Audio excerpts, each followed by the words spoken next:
अस्सलाम वालेकुम। आज का हमारा लेक्चर है conduction and transmission of nerve impulse. देखेंगे कि नर्व इम्पल्स क्या होती है, कंडक्शन का क्या मतलब है, ट्रांसमिशन का क्या मतलब है।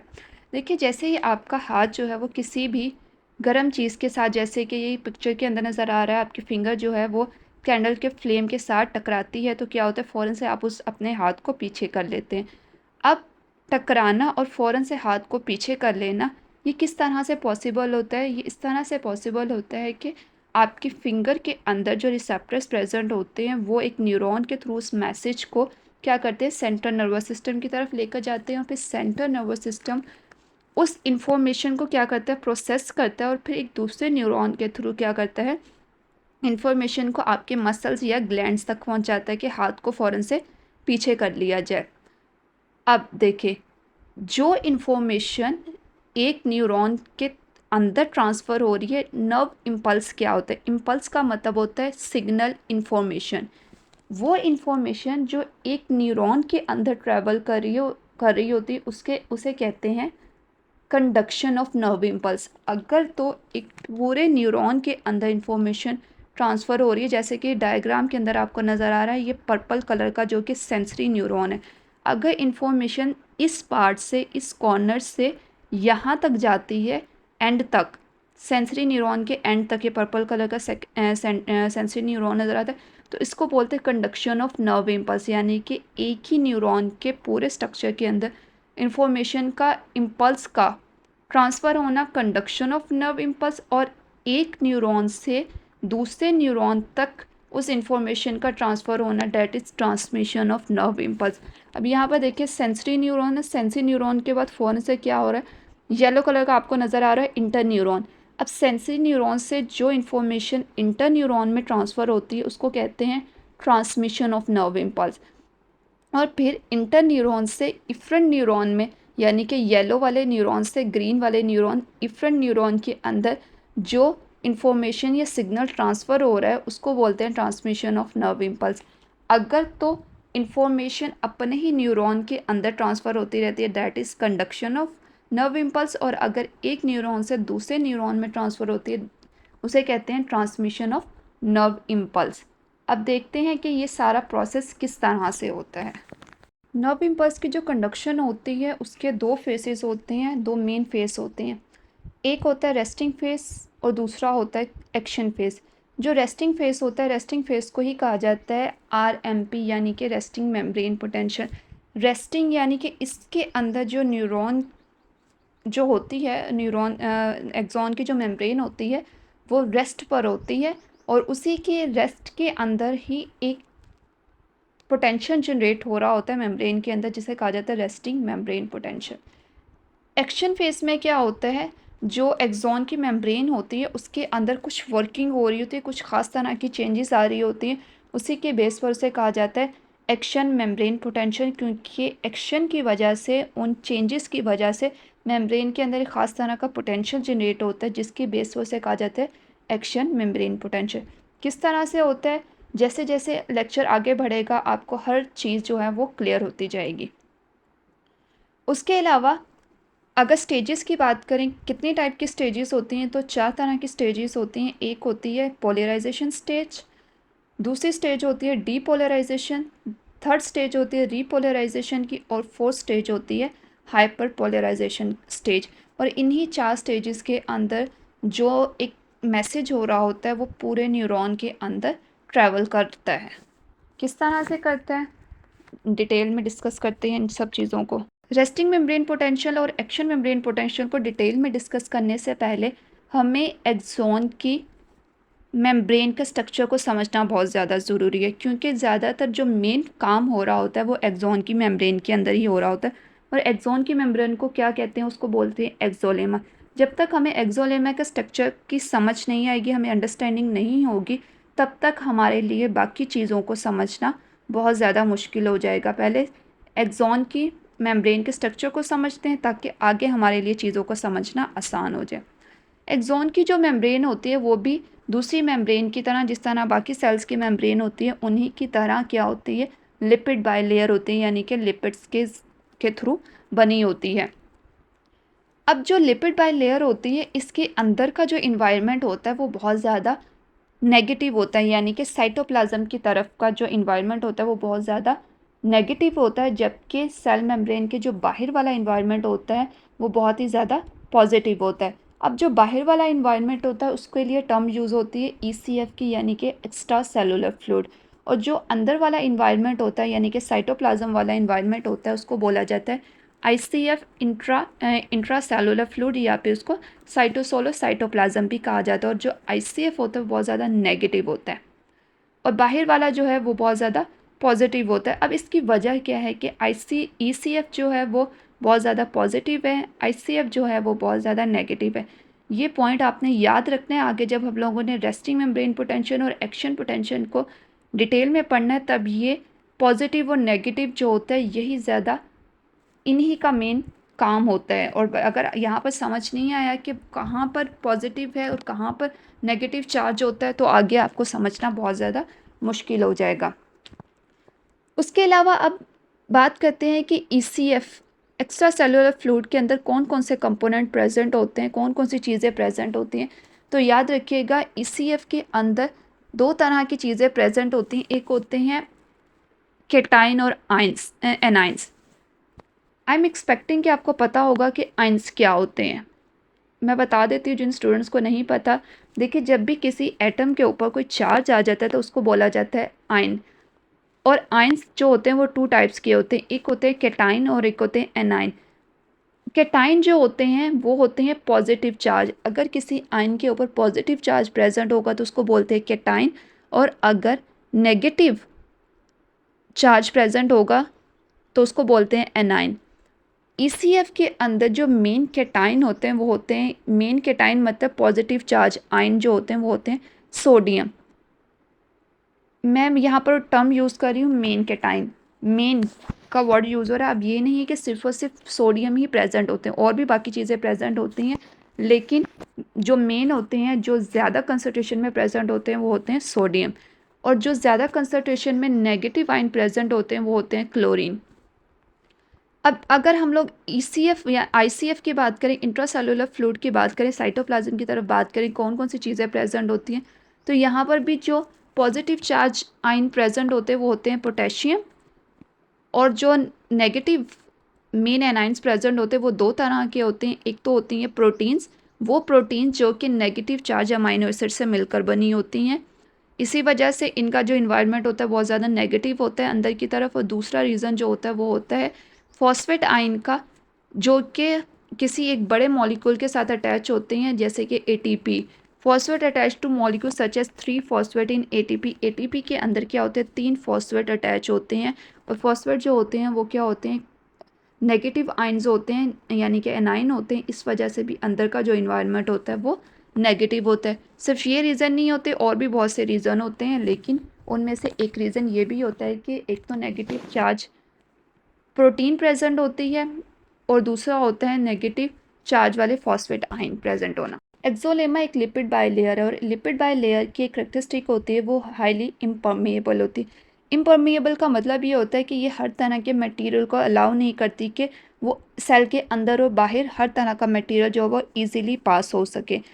अब मटेरियल की मूवमेंट के लिए, अंदर और बाहर मूवमेंट के लिए, ट्रांसपोर्ट के लिए लिपिड बाइलेयर के अंदर कुछ ख़ास तरह की प्रोटीन्स प्रेजेंट होते हैं। ऐसे कह लें कुछ ख़ास तरह के दरवाजे मौजूद होते हैं जिनके थ्रू जो वो मटेरियल होता है, सब्सटेंस होता है, उनके ट्रांसपोर्ट हो पाती है, अंदर और बाहर की तरफ मूवमेंट हो पाती है।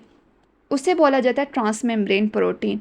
अब एक्सोलेमा के अंदर भी ट्रांसमेम्ब्रेन प्रोटीन्स प्रेजेंट होती है। एक्सोलेमा के अंदर दो तरह की ट्रांसमेम्ब्रेन प्रोटीन्स प्रेजेंट होती हैं, एक होते हैं प्रोटीन चैनल्स और दूसरे होते हैं प्रोटीन पंप।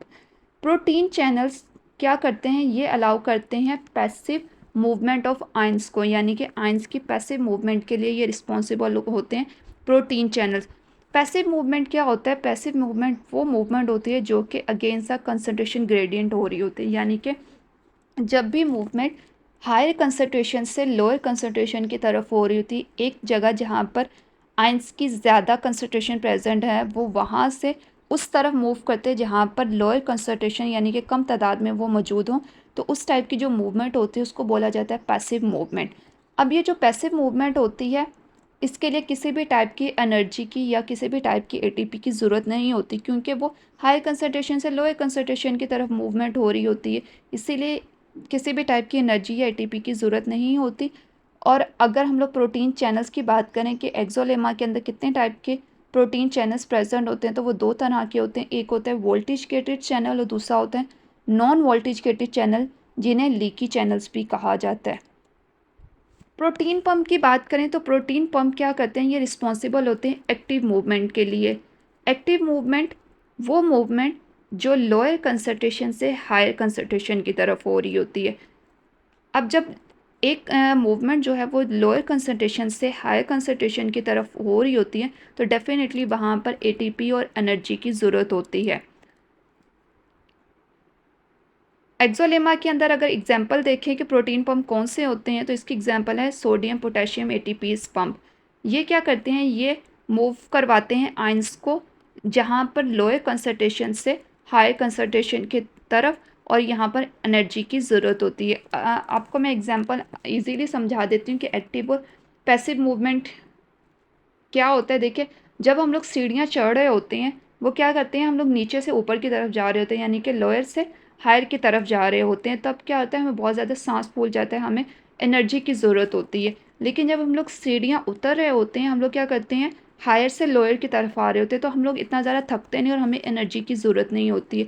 सीढ़ियाँ चढ़ने का जो है वो है, सीढ़ियाँ ऊपर से ऊपर चढ़ना, वो मूवमेंट जो होती है वो कहलाती है एक्टिव मूवमेंट, और सीढ़ियाँ उतरना जो है वो कहलाता है पैसिव मूवमेंट।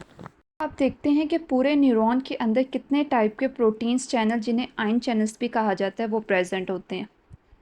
सबसे पहले होते हैं लेकी चैनल। लीकी चैनल, इनका नाम ही इनके बारे में बहुत कुछ बता रहा है। ये वो चैनल्स होते हैं जिनसे आयन की लीकेज होती रहती है कॉन्टीन्यूसली।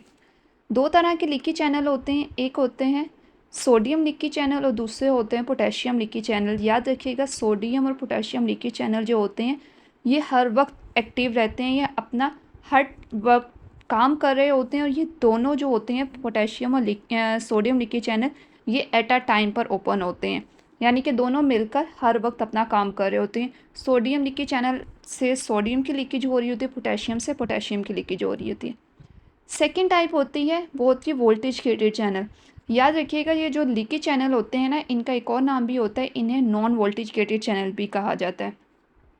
जबकि जो वोल्टेज गेटेड चैनल हैं, इन्हें वीजीसी भी कहा जाता है। ये जो वोल्टेज गेटेड चैनल्स होते हैं, ये पर्टिकुलर अमाउंट के वोल्टेज के ऊपर ही एक्टिव होते हैं। दो तरह के वोल्टेज गेटेड चैनल होते हैं, एक होते हैं वोल्टेज गेटेड सोडियम चैनल और दूसरे होते हैं वोल्टेज गेटेड पोटेशियम चैनल। और ये जो वोल्टेज गेटेड चैनल्स होते हैं, ये अपना मेन रोल प्ले कर रहे होते हैं एक्शन पोटेंशियल के अंदर। जो सोडियम के वोल्टेज गेटेड चैनल होते हैं, ये रोल प्ले करते हैं, ये एक्टिव होते हैं जब डीपोलराइज स्टेट होती हैं। जबकि जो वीजीसी पोटेशियम चैनल होते हैं, वोल्टेज गेटेड पोटेशियम के चैनल्स होते हैं, ये रोल प्ले कर रहे होते हैं रीपोलराइज स्टेट के अंदर। जब हम लोग एक्शन पोटेंशियल को डिस्कस करेंगे, तो वहाँ पर हम लोग देखेंगे कि एक्शन पोटेंशियल के अंदर डिफरेंट टाइप की स्टेजेस आती हैं। एक होती है डीपोलराइज, एक होती है रीपोलराइज, और फिर एक होती है हाइपरपोलराइज स्टेज। तो ये जो वोल्टेज गेटेड सोडियम चैनल होते हैं, ये रोल प्ले कर रहे होते हैं डीपोलराइज स्टेट के अंदर, और जो पोटेशियम के चैनल्स होते हैं, वो रोल प्ले कर रहे होते हैं रीपोलराइज स्टेट के अंदर।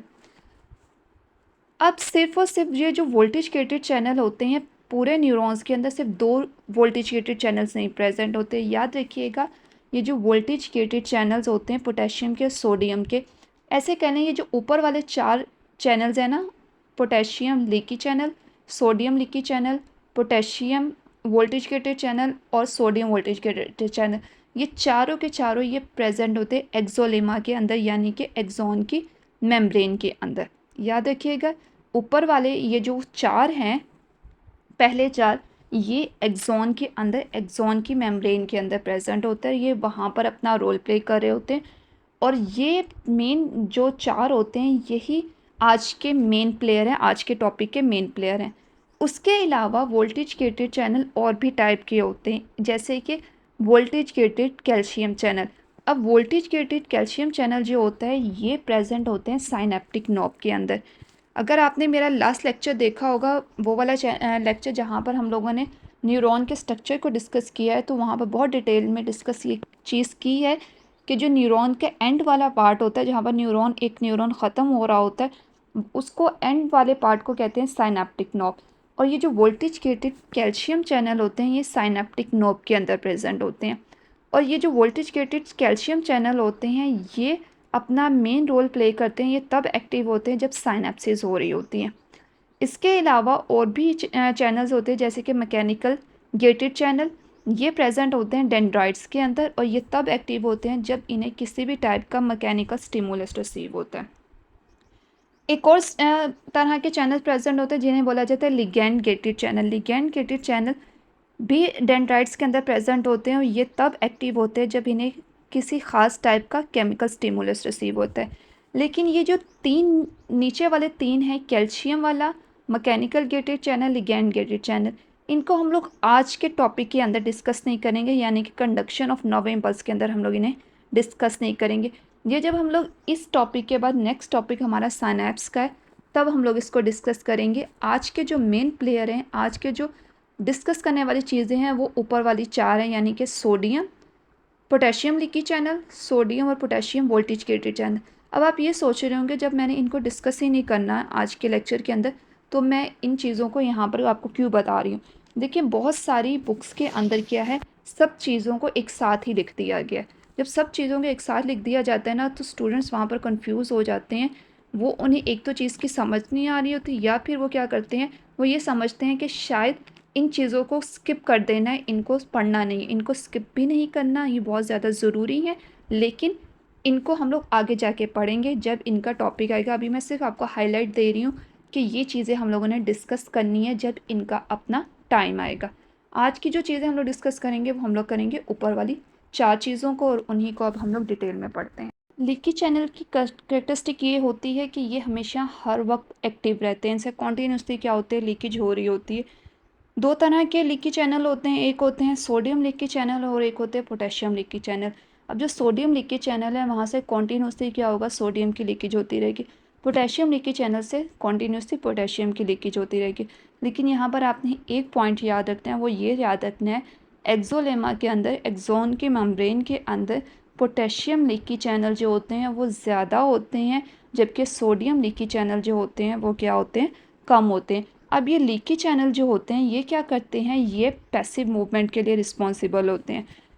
पैसिव मूवमेंट यानी कि ये अलाउ करते हैं आयंस की मूवमेंट को across the plasma membrane against their electrochemical gradient, यानी कि against the concentration gradient, higher concentration से लोअर कंसनट्रेशन की तरफ मूवमेंट हो रही होती है।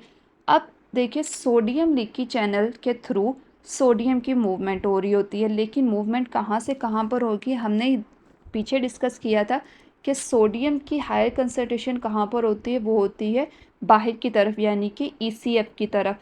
तो क्या होगा, सोडियम लीकी चैनल की कंसनट्रेशन जो होती है वो बाहर की तरफ ज़्यादा होती है, तो बाहर से अंदर की तरफ मूवमेंट होगी। लीकी चैनल के थ्रू सोडियम की जो मूवमेंट है वो बाहर से अंदर की तरफ होगी, क्योंकि बाहर कंसनट्रेशन ज़्यादा है, तो वो बाहर से अंदर की तरफ मूव करेंगे, अंदर सोडियम की कंसनट्रेशन कम है।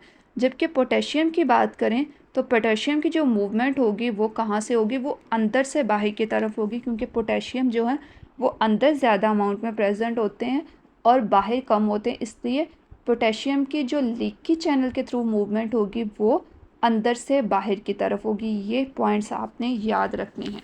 अब डिस्कस करते हैं सोडियम पोटेशियम पंप को। याद रखिएगा, सोडियम पोटेशियम पंप जो होते हैं वो लीकी चैनल के बिल्कुल ऑपोजिट काम करते हैं। ऑपोजिट किस तरह से काम करते हैं, लीकी चैनल क्या करते हैं, ये अलाउ करते हैं आयंस की मूवमेंट को हायर कंसनट्रेशन से लोअर कंसनट्रेशन की तरफ। पोटेशियम लीकी चैनल के थ्रू क्या हो रहा होता है, पोटेशियम की कंसनट्रेशन अंदर ज़्यादा होती है, बाहर की तरफ कम होती है, तो जो पोटेशियम होते हैं वो अंदर से बाहर की तरफ मूव कर रहे होते हैं। सोडियम की कंसनट्रेशन जो होती है वो बाहर ज़्यादा होती है, अंदर कम होती है, तो लीकी चैनल के थ्रू सोडियम जो होते हैं वो बाहर से अंदर की तरफ मूव कर रहे होते हैं। लेकिन जो सोडियम पोटेशियम पंप होता है वो इनके बिल्कुल ऑपोजिट काम करता है। अब ये इनके ऑपोजिट काम क्यों करता है, देखिए, मैंने आपको कहा कि लीकी चैनल जो होते हैं वो हर वक्त एक्टिव रहते हैं, यानी कि कोई भी रेस्टिंग फेस हो या फिर एक्शन फेस हो, ये हमेशा एक्टिव रहते हैं, ये हमेशा अपना काम करते रहते हैं। अब पोटेशियम लीकी चैनल जो होते हैं वो उनसे कॉन्टीन्यूसली पोटेशियम की जो मूवमेंट होती है वो अंदर से बाहर की तरफ हो रही। सोडियम लीकी चैनल भी एक्टिव है, कॉन्टीन्यूसली सोडियम की जो वो मूवमेंट होती है वो बाहर से अंदर की तरफ हो रही होती है। इस तरह से क्या हो जाएगा, इस तरह से सारे, और सोडियम के जो चैनल होते हैं वो बहुत ज़्यादा अमाउंट में प्रेजेंट होते हैं, पोटेशियम के जो चैनल होते हैं वो कम अमाउंट में प्रेजेंट होते हैं। इस तरह से बहुत तेज़ी से क्या हो जाएगा, पोटेशियम बाहर सारे के सारे अंदर से बाहर की तरफ चले जाएंगे। तो क्या हो जाएगा, प्रॉब्लम क्रिएट हो जाएगी। पूरे के पूरे पोटेशियम को बाहर नहीं जाना चाहिए, पूरे का पूरा जो सोडियम है उसको अंदर नहीं आना चाहिए। इसीलिए सोडियम पोटेशियम पंप क्या करता है, ये इसको क्या रखता है, बैलेंस में रखता है। यानी कि बैलेंस का मतलब होता है इनको अपनी असली हालत में रखता है। ये क्या करता है, सोडियम पोटेशियम पंप बाहर से 3 सोडियम को उठाता है। वो सोडियम जो लीकी चैनल के थ्रू अंदर आए हुए होते हैं, उन 3 सोडियम को अंदर से उठाएगा और बाहर की तरफ भेज देगा। यानी कि ये क्या करेगा, जहाँ पर इनकी कंसंट्रेशन ज़्यादा होती है वहीं पर इन्हें वापस भेज देता है, ताकि क्या हो, अपनी असली हालत में ये मौजूद रहें। अब ये जो लीकी चैनल के थ्रू सोडियम अंदर आए होते हैं, अंदर कंसंट्रेशन पहले ही सोडियम की कम होती है, बाहर कंसंट्रेशन ज़्यादा होती है। तो ये क्या करते हैं, अंदर जो लीकी चैनल के थ्रू सोडियम आए हुए होते हैं, उन 3 सोडियम को, अंदर से 3 सोडियम को उठाएगा, उन्हें वापस उस जगह पर भेज देगा जहाँ पर वो मौजूद होते हैं, यानी कि जहाँ से वो आए हुए होते हैं। इसी तरह ये क्या करेगा, बाहर जो पोटेशियम गए होते हैं लीकी चैनल के थ्रू, उन पोटेशियम को बाहर से उठाएगा, 2 पोटेशियम को बाहर से उठाएगा और अंदर की तरफ भेज देगा। और इस सारे प्रोसेस में क्या होता है, एक एटीपी यूज़ होता है, क्योंकि मूवमेंट जो हो रही होती है वो लोअर कंसंट्रेशन से हायर कंसंट्रेशन की तरफ हो रही है। अंदर की तरफ सोडियम कम है, तो ये क्या करेगा, अंदर से सोडियम 3 सोडियम को उठाएगा, बाहर की तरफ भेज देगा। और बाहर जो है पोटेशियम कम होते हैं, तो बाहर से 2 पोटेशियम को उठाएगा और अंदर की तरफ भेज देगा। अब हमें याद नहीं रहता कि कितने सोडियम अंदर गए बाहर गए, कितने पोटेशियम अंदर आए बाहर गए। तो इन सब को याद करने के लिए मैं आपको एक ईजी सा ट्रिक बताती हूँ। ट्रिक ये है, आपने याद रखना है नोकिया 321 को। नोकिया 321 को किस तरह हमारी हेल्प करेगा, देखिए यहाँ पर जो नोकिया का एन है वो रिप्रेजेंट करता है सोडियम को, ओ रिप्रेजेंट करेगा आउट को, के रिप्रेजेंट करेगा पोटेशियम को, आई रिप्रेजेंट करेगा इनको, और ए से याद रखते हैं आपने एटीपी को। 3 सोडियम बाहर गए, 2 पोटेशियम अंदर आए और 1 एटीपी यूज़ हुआ। तो इस तरह से आपने इजीली याद रखना है। और दूसरा पॉइंट आपने ये याद रखना है कि सोडियम पोटेशियम पंप जो है वो लीकी चैनल के ऑपोजिट काम करते हैं। Sodium potassium pump active movement को सपोर्ट करता है, जबकि लीकी चैनल के थ्रू जो होती है वो पैसिव मूवमेंट होती है। नेक्स्ट टाइप है वोल्टेज गेटेड चैनल। सबसे पहले इनके नाम को समझना ज़रूरी है। जब तक इनके नाम का समझ नहीं आएगा, आगे चीज़ें समझ नहीं आएंगी। देखिए, इनके नाम में 2 चीज़ें हैं, एक है वोल्टेज और दूसरा है गेटेड। सबसे पहले इन चैनल से, जो प्रोटीन के चैनल्स होते हैं, इनके पास एक ख़ास तरह के गेट होते हैं। वो गेट जो होते हैं वो सिर्फ एक पर्टिकुलर अमाउंट का जब वोल्टेज मिलता है तब भी वो ओपन होते हैं, और ये जो चैनल्स होते हैं ये एक्टिव हो जाते हैं। और एक पर्टिकुलर अमाउंट का वोल्टेज मिलने पर ही वो जो चैनल्स, उनके जो गेट होते हैं, इन चैनल्स के जो गेट होते हैं वो बंद हो जाते हैं। यानी कि ये सारे के सारा डिपेंड कर रहे होते हैं इन चैनल्स की ओपनिंग और क्लोजिंग। इनके पास गेट होते हैं, और इन गेट की चैनल्स की गेट की जो ओपनिंग और क्लोजिंग होती है वो डिपेंड कर रही होती है वोल्टेज के ऊपर। एक ख़ास तरह की अमाउंट का वोल्टेज मिलेगा तो ये जो चैनल्स हैं, इनके चैनल्स के जो गेट होते हैं वो ओपन हो जाएंगे, और एक ख़ास तरह का वोल्टेज पर ही इन चैनल्स के जो गेट होते हैं वो बंद हो जाते हैं। 2 तरह के वोल्टेज गेटेड चैनल होते हैं, एक होता है सोडियम वोल्टेज गेटेड चैनल और दूसरा होता है पोटेशियम वोल्टेज गेटेड चैनल। और ये जो दोनों के दोनों रोल प्ले कर रहे होते हैं, वोल्टेज गेटेड सोडियम और पोटेशियम चैनल ये रोल प्ले कर रहे होते हैं एक्शन पोटेंशियल के अंदर। जब एक्शन पोटेंशियल होता है, जब जनरेशन और कंडक्शन हो रही होती है एक्शन पोटेंशियल की, यहाँ वहाँ पर अपना रोल प्ले कर रहे होते हैं। अब थोड़ा सा इन चैनल्स को हम लोग कंपेयर करते हैं लीकी चैनल के साथ। सबसे पहला पॉइंट ये है, जो जो इन दोनों के दरमियान में डिफरेंस है वो ये है कि लीकी चैनल जो होते हैं वो हर वक्त एक्टिव रहते हैं, जबकि जो वोल्टेज गेटेड चैनल होते हैं वो हर टाइम पर एक्टिव नहीं रहते। अब लीकी चैनल याद रखिएगा, सोडियम और पोटेशियम लीकी चैनल जो होते हैं वो दोनों के दोनों, सोडियम हो या पोटेशियम लीकी चैनल हो, वो दोनों एक ही टाइम पर काम कर रहे होते हैं, जबकि वोल्टेज गेटेड चैनल के केस में ऐसा नहीं होता कि दोनों सोडियम और पोटेशियम के वोल्टेज चैनल जो हैं वो एक ही टाइम पर एक्टिव हों। यहाँ पर क्या होता है, अगर सोडियम का वोल्टेज गेटेड चैनल एक्टिव है, वो अपना काम कर रहा है, तो पोटेशियम का जो वोल्टेज गेटेड चैनल होगा वो क्लोज होगा। और अगर पोटेशियम वाला वोल्टेज गेटेड चैनल अपना काम कर रहा है, उसके गेट ओपन है, वो अपना काम कर रहा है, तो सोडियम चैनल के जो सोडियम वोल्टेज गेटेड के जो चैनल के जो गेट होंगे वो बंद होंगे, और सोडियम वोल्टेज गेटेड जो होगा वो इनएक्टिव फॉर्म में होगा। यहाँ पर देखिए ऊपर आपको नज़र आ रहा है, इनके पास अपने गेट हैं। ये येलो कलर का आपको नज़र आ रहा है ना, जो पोटेशियम वाला है, येलो वाला जो है वो पोटेशियम है, ये वाला इसके पास अपना गेट है। ये पोटेशियम वाला खुला हुआ है। जब ये पोटेशियम का गेट ओपन है तो सोडियम का गेट क्या है, क्लोज है। सोडियम इनएक्टिव फॉर्म में, और जब सोडियम का गेट ओपन होगा तो पोटेशियम जो होगा वो इनएक्टिव फॉर्म में होगा। तो ये जो वोल्टेज गेटेड सोडियम और पोटेशियम चैनल होते हैं, ये दोनों एट अ टाइम पर काम नहीं कर रहे होते। अगर एक ओपन है तो दूसरा क्लोज होगा, यानी कि दूसरा इनएक्टिव फॉर्म में होगा, और अगर एक एक्टिव है तो दूसरा वाला इनएक्टिव फॉर्म में होगा। जबकि जो लीकी चैनल्स होते हैं वो सोडियम और पोटेशियम के एक तो हर वक्त ओपन रहते हैं, और दूसरा एट अ टाइम रह रहे होते हैं, यानी कि सोडियम पोटेशियम जो है वो अपना काम कर रहा है, सोडियम अपना काम कर रहा है। जबकि वोल्टेज गेटेड चैनल में ऐसा नहीं होता। एक्सॉन के मेम्ब्रेन के स्ट्रक्चर को हम लोगों ने डिस्कस कर लिया। उसके अंदर हम लोगों ने देख लिया कि अंदर का इन्वायरमेंट कैसा होता है, बाहर का इन्वायरमेंट कैसा होता है। उसके अलावा हम लोगों ने डिस्कस कर लिया कि कौन कौन सी मेम्ब्रेन के अंदर चीज़ें प्रेजेंट होती हैं। हम लोगों ने चैनल्स को डिस्कस कर लिया, प्रोटीन चैनल्स को किस नेचर के होते हैं और कितने टाइप्स के होते हैं। उसके अलावा हम लोगों ने प्रोटीन पंप को भी डिस्कस कर लिया।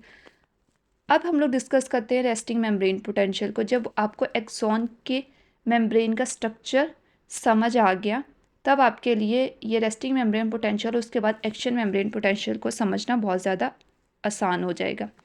रेस्टिंग मेम्ब्रेन पोटेंशियल का मतलब ये होता है जब मेम्ब्रेन जो है, एक्सॉन की मेम्ब्रेन रेस्ट पर है। रेस्ट का मतलब ये है कि किसी टाइप का स्टिमुलस रिसीव नहीं हो रहा। ये नहीं है कि अब मेम्ब्रेन के अंदर किसी टाइप की वर्किंग नहीं हो रही है, उसके अंदर बहुत सारी चीज़ें हो रही होती हैं, लेकिन यहाँ पर रेस्ट का जो वर्ड यूज़ हो रहा है वो इस वजह से हो रहा है कि जब एक्सॉन की मेम्ब्रेन के अंदर किसी टाइप का स्टिमुलस नहीं आ रहा, उस टाइम पर मेम्ब्रेन के अंदर का जो पोटेंशियल होता है वो किस टाइप का होता है, इसको हम लोग अब आज के इसमें डिस्कस करेंगे।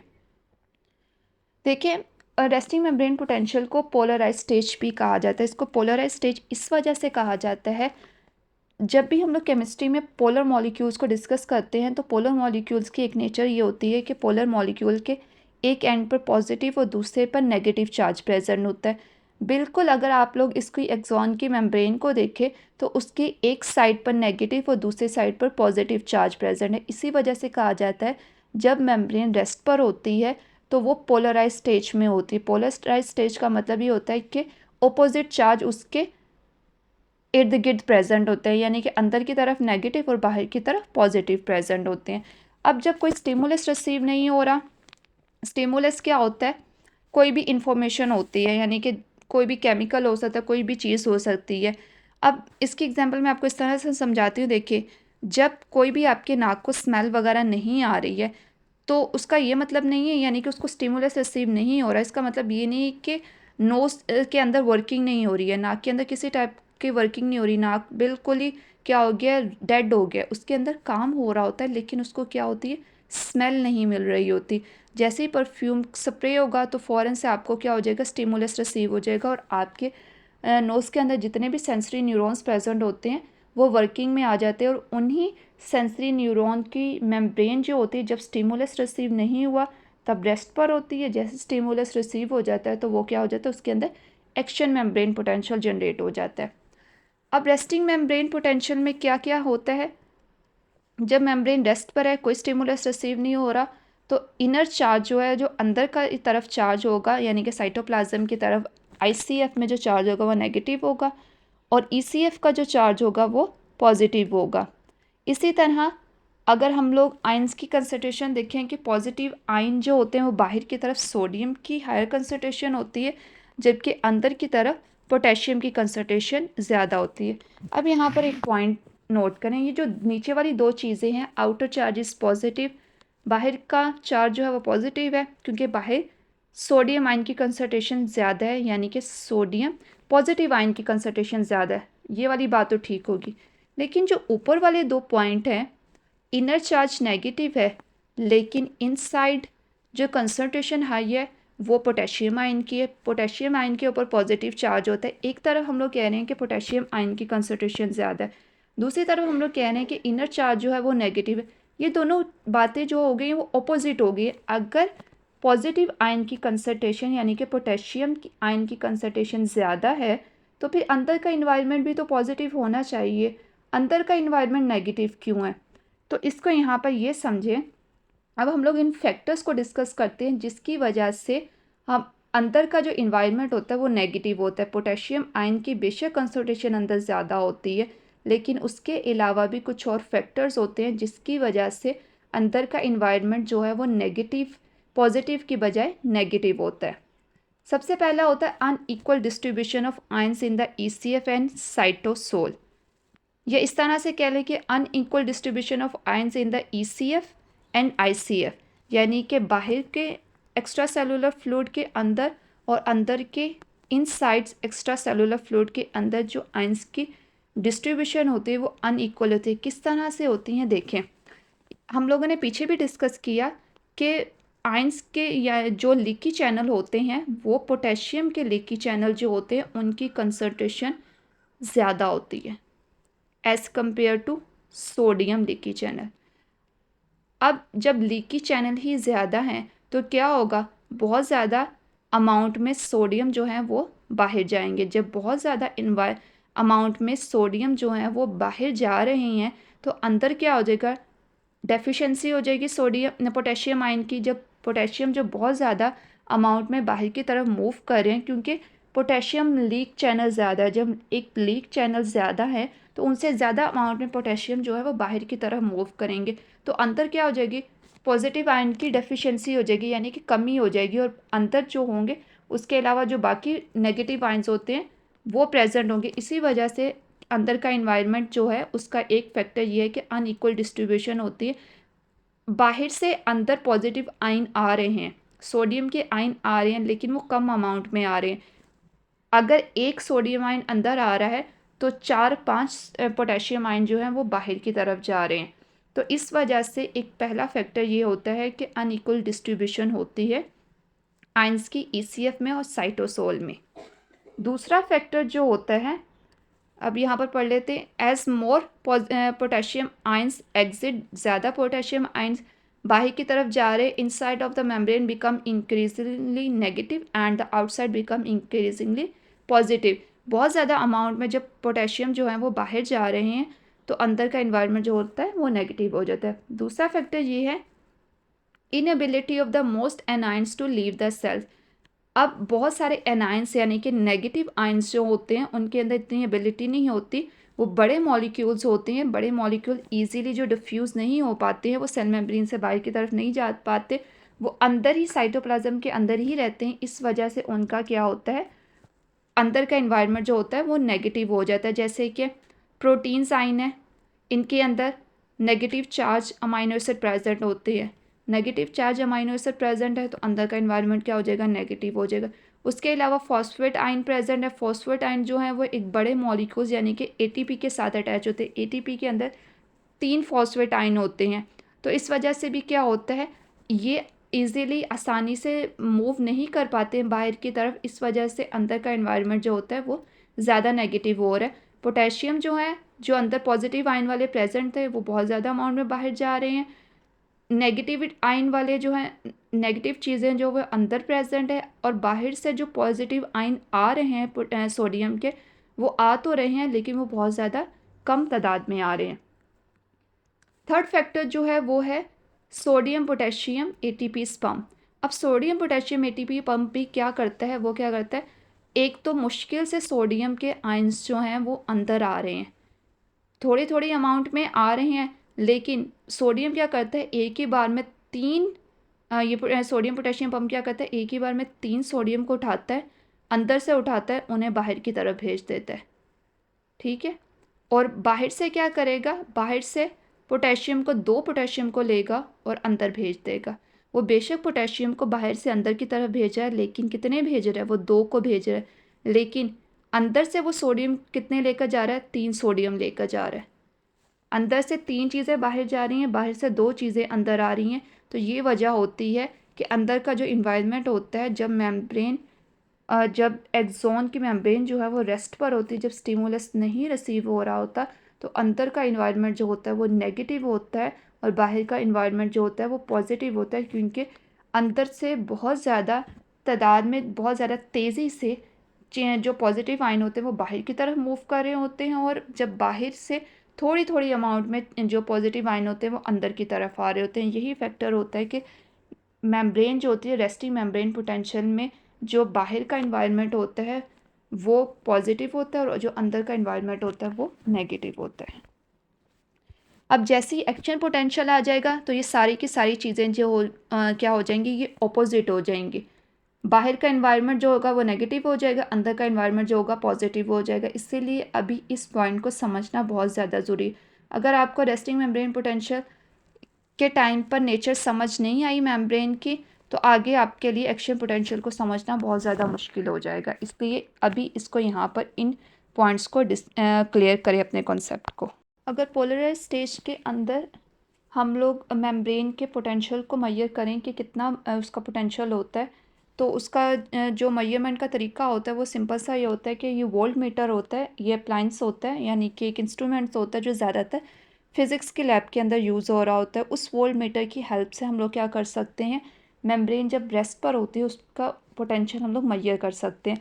मेजर करने का तरीका क्या होता है कि ये वोल्ट मीटर होता है, इसके साथ 2 इलेक्ट्रोड्स अटैच होते हैं। एक इलेक्ट्रोड जो होता है उसको जो मेम्ब्रेन है उसके अंदर लगा दिया जाता है, जो दूसरा इलेक्ट्रोड होता है उसको एक्स्ट्रा सेलुलर फ्लूइड के अंदर लगा दिया जाता है। उस टाइम पर जब मेजर किया जाता है तो उसकी जो रेंज निकलती है वो रेंज होती है -40 से -90 मिली वोल्ट तक, लेकिन एक जो टिपिकल वैल्यू होती है वो -70 मिली वोल्ट होती है।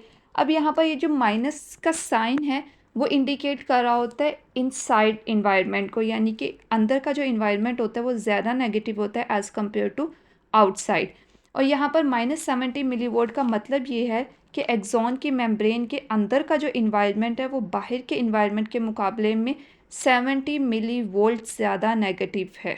ठीक है, ये इसका होता है। अब ये हम लोगों ने रेस्टिंग मेम्ब्रेन पोटेंशियल को डिस्कस कर लिया। नेक्स्ट वीडियो के अंदर हम लोग डिस्कस करेंगे एक्शन मेम्ब्रेन पोटेंशियल को, रेस्टिंग मेम्ब्रेन पोटेंशियल और बाकी एक्सॉन की पूरी मेम्ब्रेन का जो स्ट्रक्चर है, लीकी चैनल और स्पेशली वोल्टेज गेटेड चैनल के कब ओपन होते हैं, कब क्लोज होते हैं, उनको अच्छी तरह अपने कॉन्सेप्ट को क्लियर कर ले। फिर आगे आपके लिए जो एक्शन मेम्ब्रेन पोटेंशियल को जब हम डिस्कस करेंगे तो बहुत ज़्यादा आपके लिए आसानी हो जाएगी उसको समझना। मिलते हैं नेक्स्ट वीडियो में। अगर आपके लिए लेक्चर जो है वो यूज़फुल है तो लाइक करें, चैनल को सब्सक्राइब करें और अपने फ्रेंड्स के साथ भी शेयर करें। अल्लाह हाफिज़।